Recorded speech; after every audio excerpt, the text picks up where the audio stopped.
大きくなれ、大きくなれ。ずいぶん葉っぱが伸びてきたわね。学校で渡された種、何ができるのか教えてくれなかったけど、逆に楽しみなのですし。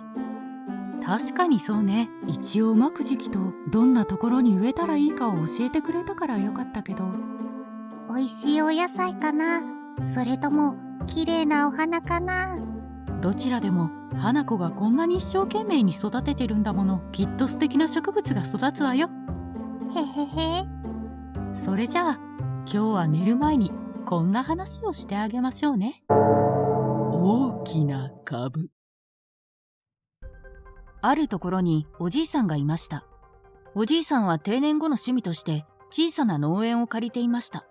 トマトも植えた、大根も植えた、人参、かぼちゃ、白菜、大体植えたんだよな。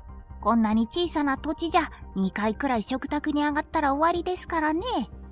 手間の割にな。もう少したくさん植えられて自分たちだけでなんとかなると思ってたが。そうですね。これじゃ農園の賃料と手間を考えたらそんなにお得な感じはしませんね。金払ってボケ防止してると思えばまあ安いもんか。そんなわけであまり大きな収穫を感じていませんでした。まあ日がな一日テレビをぼーっと見てるよりはいいんじゃないか。だな。でもそのうちお前のところにも分けてやれるようなものが作れるようになればいいが。いやいいよ、うちみんな野菜嫌いだから。確かにお前は昔から野菜嫌いだったし、お嫁さんも孫もあんまり好きじゃなさそうだものね。ああ、よく煮物とかもらってるけど全然減らなくて腐って捨てるのがオチだからいいよ、分けてくれなくても。はあ、喜ばれるのは現金のみかい。孫は自分で作った野菜なら食べるとか言うかもしれん。まずは収穫の喜びを感じてもらおう。おじいさんはその日だけを楽しみに農園を続けるのでした。ある日のこと。これは何の種だ？種などをストックしている場所に自分で買った覚えのない種が紛れ込んでいました。これは面白い。とりあえず植えてみよう。普通の野菜に飽き始めていたおじいさんは謎の種を植えてみることにしました。種を植えてからしばらく経つと、この葉の形は株ですかね。ああ、言われてみれば株っぽいな。おじいさんとおばあさんは謎の種から出てきた葉を見て株だと考え、そのまま育てていきました。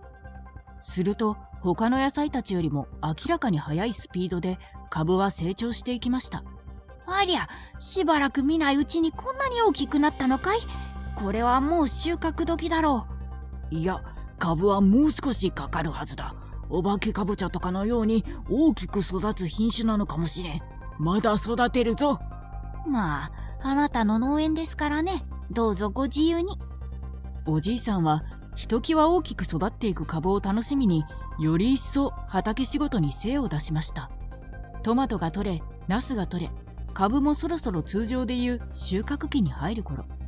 これは、株はもう通常の何十倍もの大きさになっていました。葉はおじいさんが両手を広げてもまだ長く、地中に埋まっているであろう株の大きさは計り知れません。どれ、抜くとするか。これはご近所さんにもお裾分けできそうだ。いや、まずはインスタに上げたらバズるかもしれんぞ。おじいさんのよこしまな思いは株よりも大きなものでした。おじいさんは株の葉を持ち、根元の茎を手繰り寄せ、渾身の力で引っ張りました。おお、力を入れすぎて屁が出てしまった。お、臭い。おならも虚しく、株は抜ける雰囲気はありません。ばあさん、ちょっと手を貸してくれ。おばあさんを助っ人に呼ぶと、今度は2人で思い切り力を込めました。あら嫌だ、おならしないでくださいよ。いや、力を入れたから。うわ、臭い。何食べたらこんなに臭いおならが出るんです。ドリアンでも食べたんですか？有機野菜はきっと屁が臭くなるんだ。今すぐにでも有機野菜農家さんに土下座なさい。2人の力をもってしても株はびくともしませんでした。そこへ孫を連れたおじいさんたちの息子がやってきました。なんかでかい野菜ができてるって近所で噂になってんぞ。何かやばいものできてんじゃねえか。おお、アナログですでにバズっているのか。素晴らしい。この株で俺は世界のインフルエンサーになる。何寝ぼけたこと言ってんだよ。ローカルテレビのほっこりコーナーで取り上げられるのがオチだよ。わあ、すっげえ、ほんとだ。こんなに大きい野菜、僕見たことない。そうだろうそうだろう。よし、一緒に引き抜いたらカブのお味噌汁を食べよねえおじいちゃん、カブって美味しいの？う。うまい。精魂込めて一から育てた野菜は何よりもうまい。じゃあ食べてみる。よし、一緒に引っこ抜くぞ。はいはい、頑張れ。俺ちょっと仕事の電話入ったから行ってくるわ。世紀の瞬間を見逃すのか。電話終わったら動画撮ってやるよ。よし、それまでにあとちょっとで抜けるようにしておこう。今度は孫も一緒に抜こうとしましたが、株はびくともしません。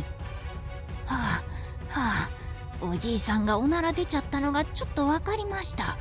ばあさん甘いな。もう体中の屁ができて身が出そうだ。